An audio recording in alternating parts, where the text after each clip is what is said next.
Hello, hello children. Are you ready with your textbooks? Because this is lesson, no? You should be ready with the textbook.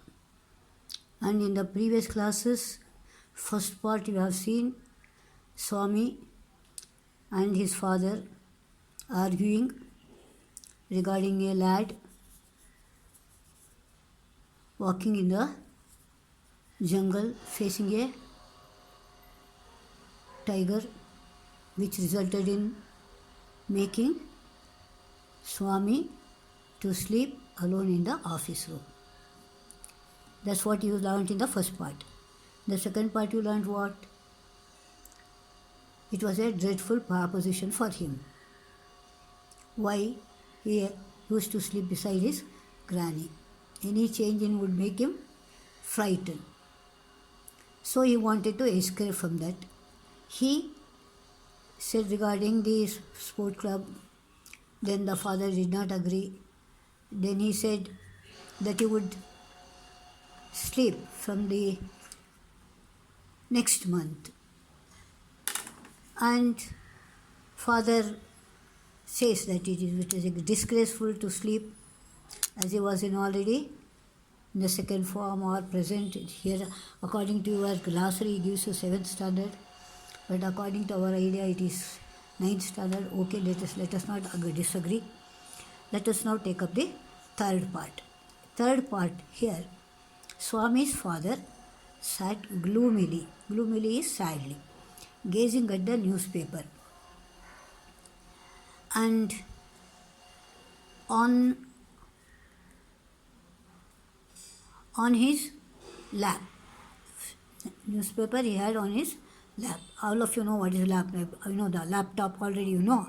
So a lap is where he places the newspaper. And now what did Swami do? Swami rose silently. Rose means get up. Rise, rose, risen. Remember children, this is the past tense. Rise, rose, risen. But here it is verb here. But suppose you make it noun, it becomes the name of the flower. Rose flower is very beautiful to look at. So like this you will be asked to write. Use as noun or use as verb. Use as noun becomes the name of the flower and use as verb becomes to get up. Okay? Silently and tiptoe to his bed in the passage.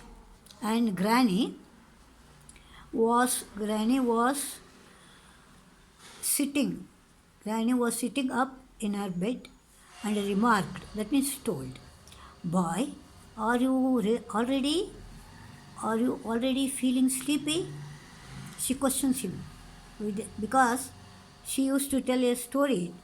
Don't you want to hear a story?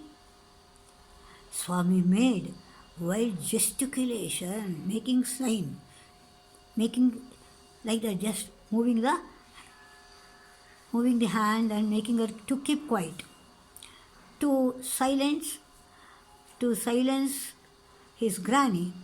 But that good lady saw nothing, but she did not understand. So Swami threw himself on his bed and pulled the blanket over his face. So Swami could not do anything, so he just covered himself with his blanket. Granny said, "Now, don't cover your face. Are you really very sleepy?" Now Swami leant over and whispered slowly, not loudly, Please, shut up, Granny. Don't talk to me. Don't let anyone call me, even if the house is on fire." See now, he was bent upon to pretend to sleep. So he was telling, don't talk and even don't make me get up, even the house is on the fire. And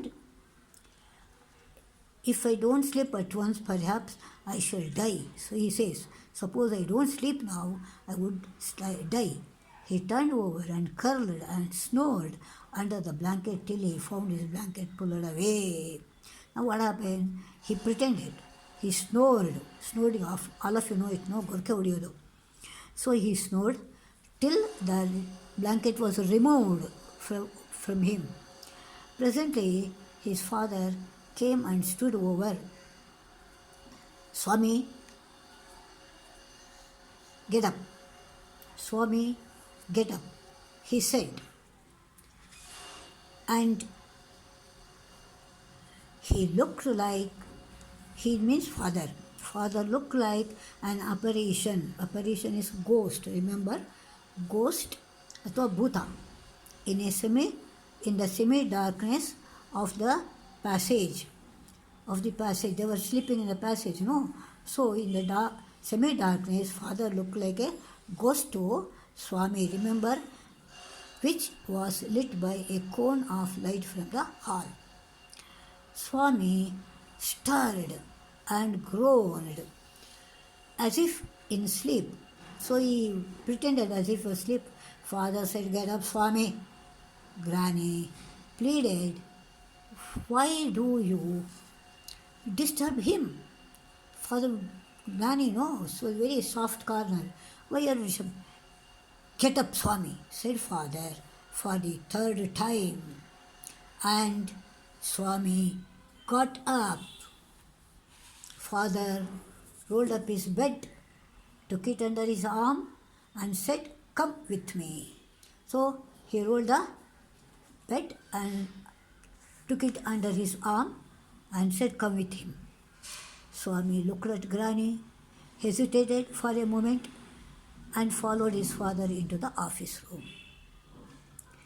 On the way, he threw a look of appeal to his mother and she said, "Why do you take him to the office room?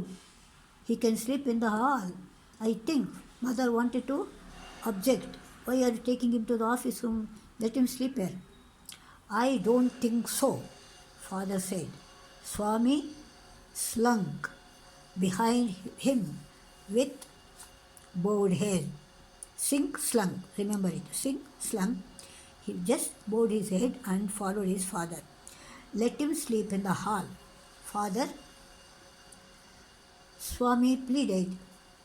Swami pleaded means requested. "Let me sleep in the hall.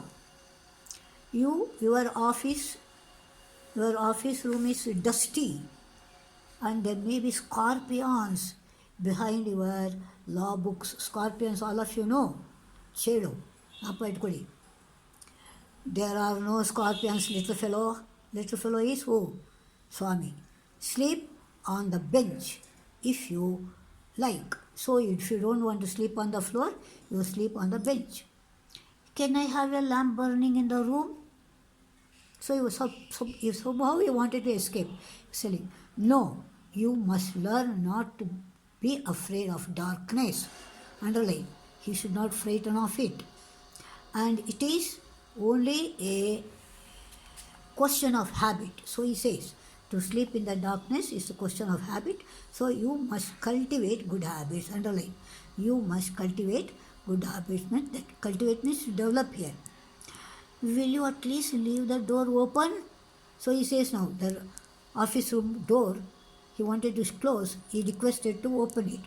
"All right, but promise you won't roll up your bed and go to your granny's side at night." So he was told him, "Promise me that you should not get up, roll up your bed and go and sleep next to granny at night.